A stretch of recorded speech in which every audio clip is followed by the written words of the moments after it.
Hello everyone, welcome to a new review. This is the new Audi A3. If we unlock the car, you can see the dynamic turn signals. Actually, they're not dynamic, it's just turn signals, LED lights. These are standard. You can get the matrix optionally, then they have this part different. We're gonna check the performance in pitch black on the road, do 0 to 100, which is, by the way, 10.1 seconds. This inside is the 2.0 diesel with 116 horsepower. That's the 4-cylinder inline engine. We have 17-inch alloy wheels. This is the Daytona gray color. So if we come to the back, if we press the unlock button, you can see dynamic turn signals. Very elegant, sharp design. I love it. You can press twice and then the trunk unlocks if the car was locked.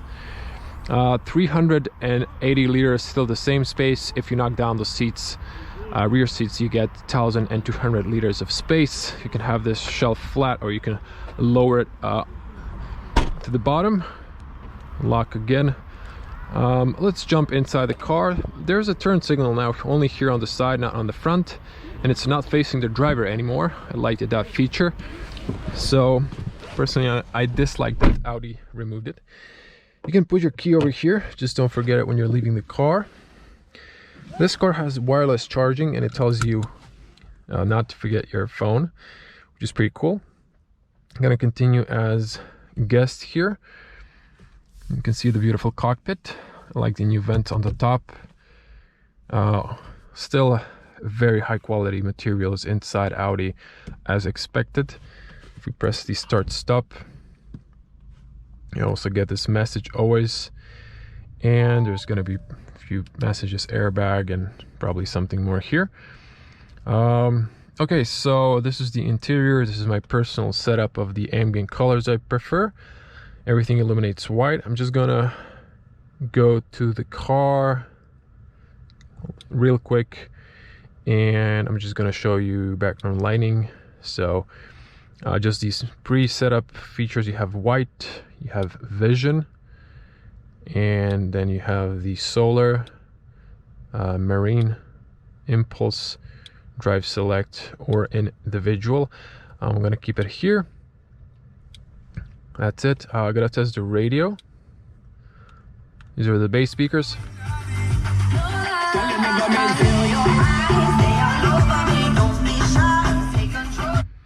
So I would say these are very decent speakers, good quality for bass speakers. Always, if the money's not an issue, go for the upgraded Bang & Olufsen and Audi. In this case, very excellent speakers. Okay, so I didn't turn on the engine. That's why this check engine light is on. It's a test light. It goes off. And let's start. So as mentioned, you can see the car only has 999 kilometers, so we're gonna just pass 1,000 kilometers in this test car. Now I only have it for a few hours. So if you're new to the channel, welcome. We're gonna do a little city drive, go to the highway, do a little test to 150, test the car noise, performance of the engine. Then we're gonna do a 0 to 100 test on an empty road, and in pitch black we're gonna test the performance of the LED lights. Okay, so as you can see in the digital cockpit, which I wish, actually, just not to forget this, I wish I had a bigger screen. So there's a digital cockpit plus, which extends all the way to the edges. It doesn't have this temperature and fuel on the sides, but this is fine. The graphics is fine, and the refresh rate, there's no flickering on the camera, so it's a pretty good high quality screen. So let's start talking about the driving. Slowing down here because the speed bump is broken. Don't want to damage the car. Excuse me. So the engine. So I would go for the 150 horsepower, but this is pretty much very decent, very good for, you know, car if you need it for city drive. for, you know, short commutes, or if you want a long commute but you don't you have restrictions in your country, you're not gonna get to higher speeds. So the engine is very responsive. If you drive it like a petrol a little bit, or like a manual, I'm used to automatic, it speeds up easily, and then you're above speed limit. But very good. The manual is pretty good as well. It's a little bit different design, but still roundish, so you know, it feels good in the hand, but I prefer the old one. But this is still good, you know. Personally, I also prefer the automatic. I love the new one with a short lever. But you know, for those of you who are manual fans, you know, this is pretty good, I would say. The steering is obviously depending on the drive select, so it is very light. But if you're in comfort, if you go to the dynamic or Audi's sport mode, it's more responsive, more precise, gives you more feedback on the road, and more resistance. Now we have a little constructions here, but the streets are wet. You can see the performance as well. Whoops, red light. So handling of the car is excellent. Even on tight corners, it is very stable. There's no back end you know, sticking out. It's very stable on the road, very confident, and very precise. I really love the Audi. And besides that, the interior is super high quality made. The car is excellent on the road. It performs well, it's fun to drive, and it has a very good soundproof. So, you know, inside of the Volkswagen group, that's the Audi's the top, then Volkswagen, Skoda, and Seat perhaps. Some are gonna debate Skoda and Seat, which is better, but in that group, this is definitely the best choice. In the premium group, well, I don't get to test BMW cars, but I do test Mercedes-Benz, and I would say the A3 is better than the A-Class. When it comes to the driving, it's more fun, and the interior is just, I think, a little bit more high quality made. There's better materials inside, less plastic on the dash that feels cheap in the A-Class. So the A3 is very well made. Even when they use plastic, they use high quality plastic. On the top, of course, you get soft touch plastic and all that good stuff.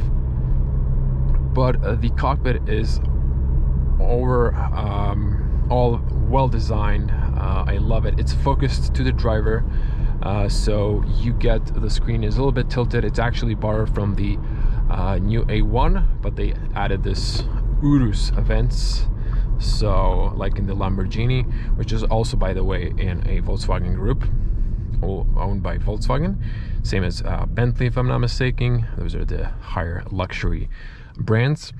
But it's cool to get some of these you know, luxury features or design inside of the you know, more mass consumer markets. I must say I love the interior and the setup. I like the new AC controls, at least Audi. You know, it doesn't get touchscreen, at least not in this entry models. So you get a nice clicky sound with the AC.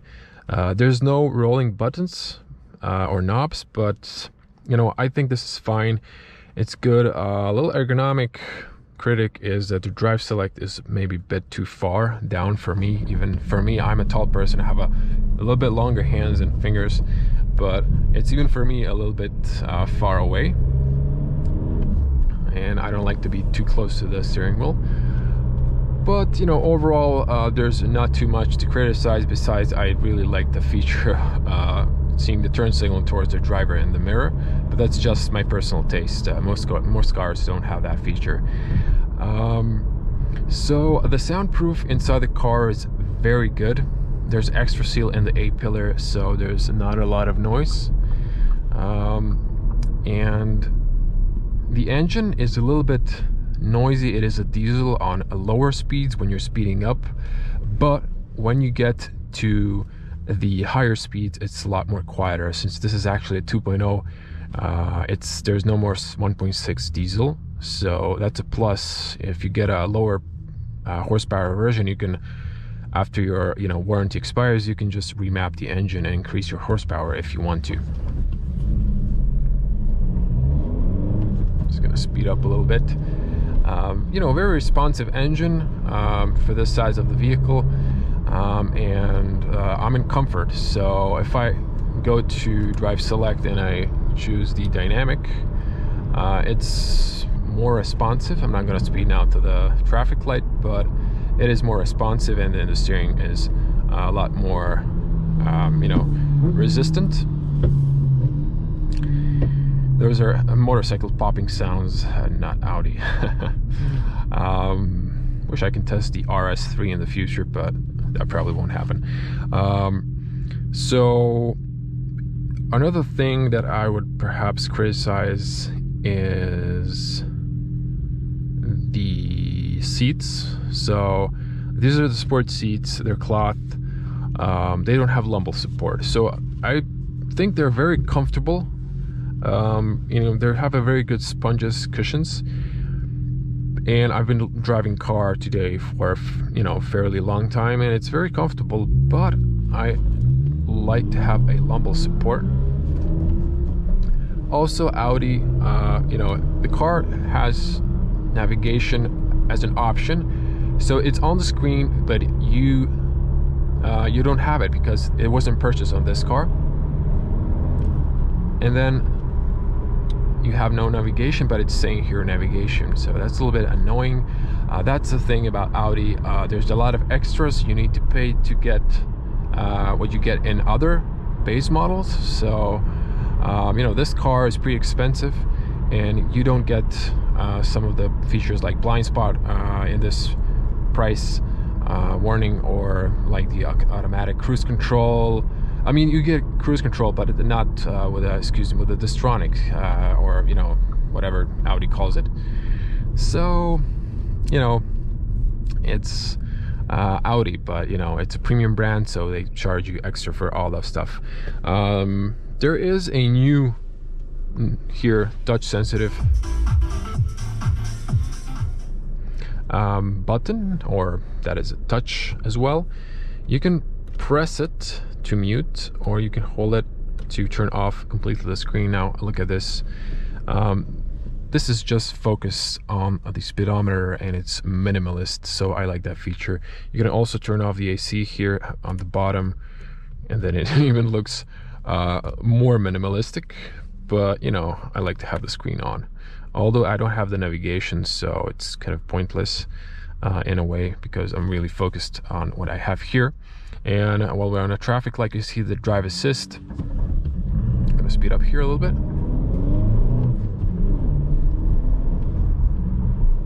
So we have the I think maybe the first generation of the A3 in front of us. You can see here the car registers the car in front of us. It has a 2-second distance, so it's going to warn you if you're too close, less than 1 second according to your speed, and it's going to correct you if you're close to the lane, but it won't keep you in the lane. That's an extra option. So yeah, I wish you get that in the base models. I mean, this is the S line plus, that's what's called in Croatia. There's a few packages, so in the S line you don't get it, so it's kind of a bummer. Okay, so coming to the highway now. About the consumption, it was about 6 liters, and I was driving a little bit less aggressive. It was falling towards 5. I'm gonna reset the computer, do a little drive around the city, and see what you can actually get. The owner is driving it in the dynamic all the time, so this is the consumption, so it's actually not that bad considering he's driving in the sport mode all the time. Speeding up.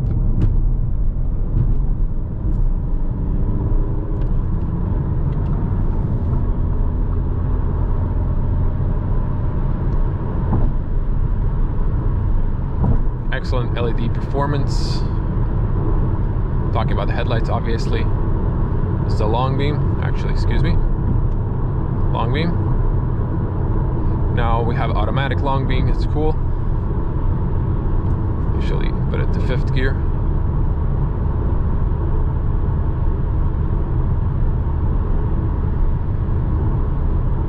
Sixth.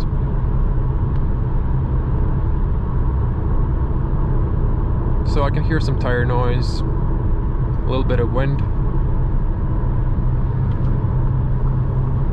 You see that turn signal is flashing. Very good. Oh, really? Oh, there was someone on the road. And I guess he's now decided to overtake another semi. No, it's another slow driver. So you can see the distance is less than 1 second, so it warns you. So I'm not sure what are these two guys doing. It's just not safe. So always pay attention to the traffic. Okay, speeding up.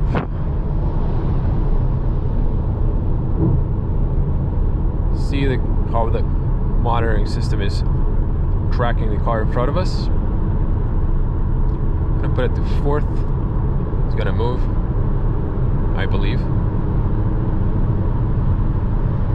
No?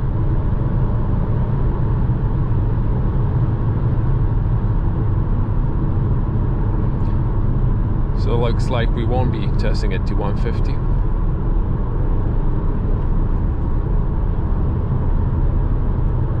This is 130.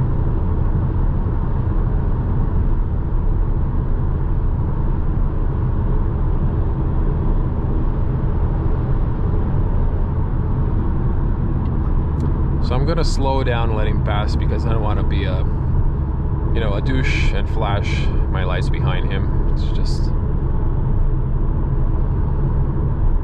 not correct. There's an overpass, so there's a speed limit about 100, but it doesn't matter. We're just gonna put it to 150. This is around 100. So let's speed up. There's a toll end in Croatia, so we can speed up to 150. It's all inside the law.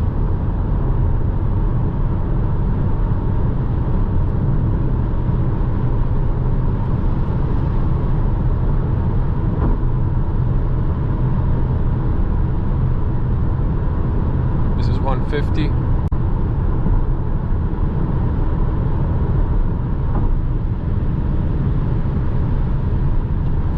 A little bit more wind noise, but today I was driving, there's a lot less wind noise. I think there might be a little bit wind outside, so there's more wind noise and there's a little bit of tire noise. If we turn on the music, you can forget about the noise inside the cabin. So I would say the cabin noise is a lot better than like the new Skoda Octavia. It is something like the new Volkswagen Golf 8. So pretty good. I'm pretty satisfied with the soundproof in Audi. And of course I wouldn't expect less.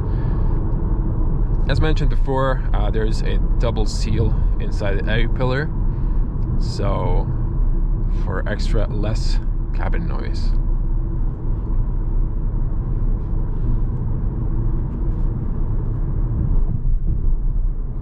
Car is gliding and it's just so pleasant to drive this car. Now we're coming to our place where we're gonna do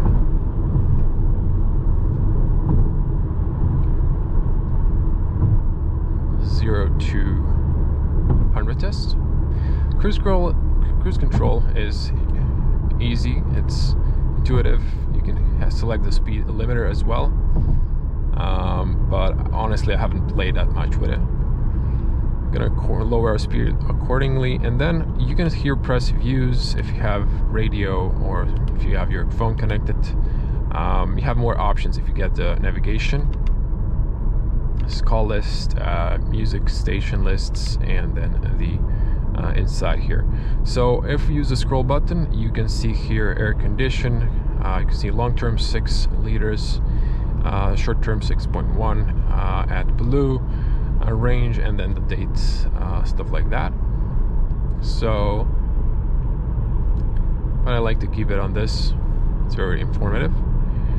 On the side, you can customize inside if you want nothing. You can have fuel consumption, travel time, stuff like that. So you can see the LED performance,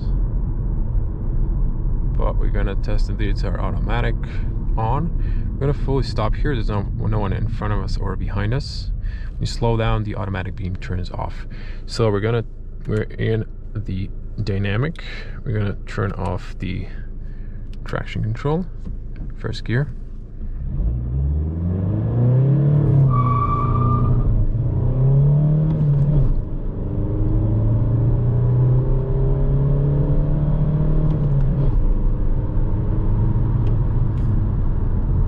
Brakes are pretty good. You know, they're not too aggressive from the start, but they're very good, just about right. So this is official time is USB back on. Official time is 10.1 seconds. So I'm gonna put it inside the video what was my time that I got. I drive the automatic. I know how to drive a manual, but you know, I'm not that fast with it. And then let's see the LEDs. So there's a car here. I'm not sure if there's someone inside, so I don't want to flash someone if there's like a couple inside or something. Actually, I think it's empty. So full stop here. Now I'm gonna show you on the GoPro 8. This is normal beam. This is the high beam, and then these are the front fogs. Now I'm gonna switch to my iPhone 11 Pro. Okay, so this is the iPhone camera, and this is the normal beam. This is the long beam, short beam, and then short beam. And then if we have the fogs, you can see. So it's pretty good, I would say. Gonna snap some photos as well for you.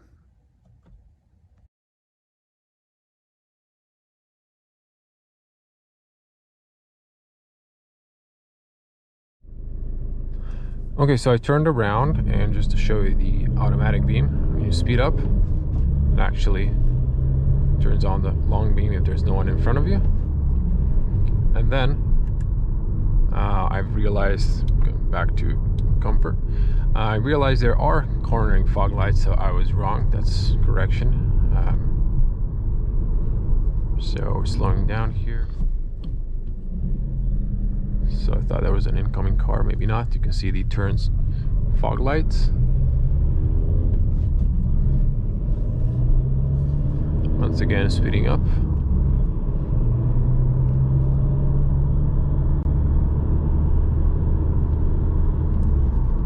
For some reason now the auto beam didn't turn on fully. I think there's a car in front, so it's registering it. I'm gonna see if it gets behind the turn. Yep, turned on automatically. So I think these are very excellent. You can always get the matrix, and then you have like the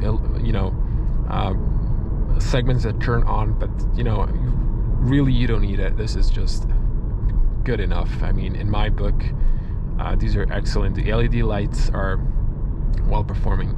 You can see the lane assist. It's actually, you know, keeping me in the lane, but it's not one that's gonna follow the bend. Maybe, let's see here. See, no, it doesn't happen. So it corrects you sometimes, but you cannot rely on it. You need to get the upgraded version that will keep you in the lane.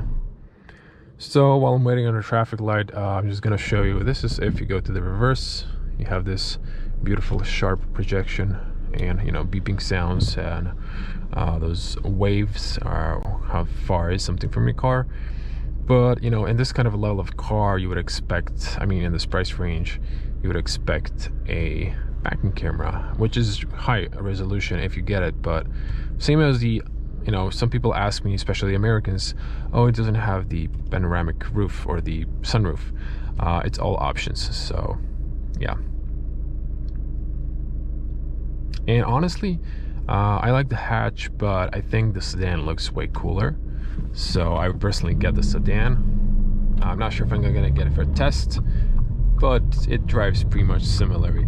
So, and a little comparison. Now, I've been driving my friend's sedan, which is previous generation, with a 1.6 TDI and 116 horsepower, and I think they drive fairly similarly. So they're good, dynamic on the road. You have a good feeling, you have a good response. So, you know, I would say there's small improvements, but mostly it's the same, and you just get the whole new design of the car, interior, exterior wise. It's more comfortable, I guess, but you know, there's not huge improvement. If you were expecting something like that, then you know, you were expecting a lot. There is, you know, fine-tuning, but nothing major. That's a huge difference, at least not in this entry model. So you probably get more new features in the performance models. So also, I was doing like a second pass just for the fuel consumption test. If you're holding the gas pedal or the throttle, you can see how much power or fuel you're using, and then if you let go, it goes green, and then you can see it's charging the battery. It's usually when you're going slightly downhill. If you're going uphill, it's not going to charge your battery, but if you're going downhill, it immediately starts to recuperate the energy back into the battery for your system. So we got a consumption 4.2, very close to 4 liters. Very impressed, honestly. So, you know, most journalists don't do these tests, but I do it. Okay, so after driving, I think I'm not really sure which one of these is it 60 kilometers or 45 is my average speed, I think. So I've got the fuel consumption to 4 liters. So if you're really going downhill or just cruising lightly in a 6-speed in comfort, maybe you can even get it below 4 liters, which is just crazy good. It's like a lighter. Spends so much, I mean, so little fuel. It's very impressive how much you can get if you're very economical. But you know, if you always want to drive faster, 2 more liters is really not that bad. So and the cruise control, actually, when you figure it out, works pretty easy. So I must say this is very, very nice. So to wrap it up, who's Audi aiming at? What market? So I would say it's still the same market. Those who know what quality you get behind the brand. You know, Audi is probably the most affordable when it comes to maintenance when we're talking about premium cars, comparing to the Mercedes-Benz or a BMW. But you know, I would always get Audi before any other brands I reviewed, for the most part, when it comes to internal combustion engine, because of the high quality materials and the you know, feeling on the road. Definitely in Volkswagen Group, the best you know, brand you can get.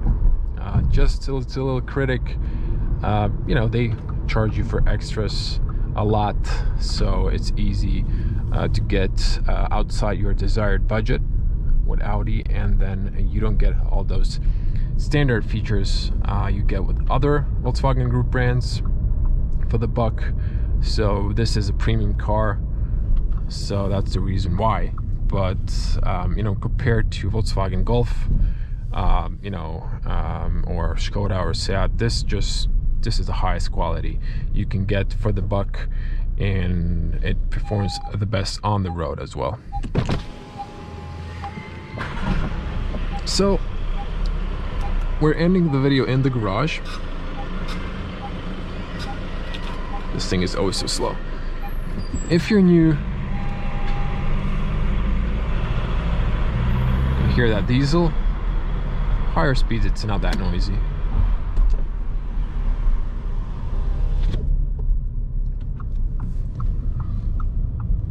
So the lights in the garage are on. They were usually off lately because of the corona thing, the pandemic.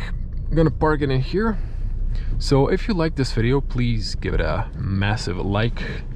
Be a cool person. It's really not that hard to smash it like button. See, at this moment I could use a reversing camera, or at least a mirror that dips so you don't get it. But I need to reverse, get that center. But I'm actually used to using the mirrors, honestly, because I don't have a backing camera on my car either. So, you know, it's not a problem. Park this car. It's short and nice. So I hope you enjoy this video. If you like the content, feel free to subscribe. It's free. And in that case, click the little bell to get notifications when I upload a new video. When you turn off, there's my phone. I left it because I'm taking photos. Your mobile phone is still in the vehicle. Oh, thank you, Audi. So before I just display the message now, it's telling you if you have the navigation, I think you can control the AC, but if you don't, you can use the voice assistant to control, like, mobile phone, call someone or something like that. It's a little bit less with less options, but you know, it's, as I mentioned, more you pay, more you get in Audi. So of course, it doesn't tell you don't forget your key, because I left the key inside. See, so it's a common thing that happens with the new cars. Anyways, thank you for watching. I'm gonna see you in the next one. Stay safe on the road and at home. See you in the next one. Bye.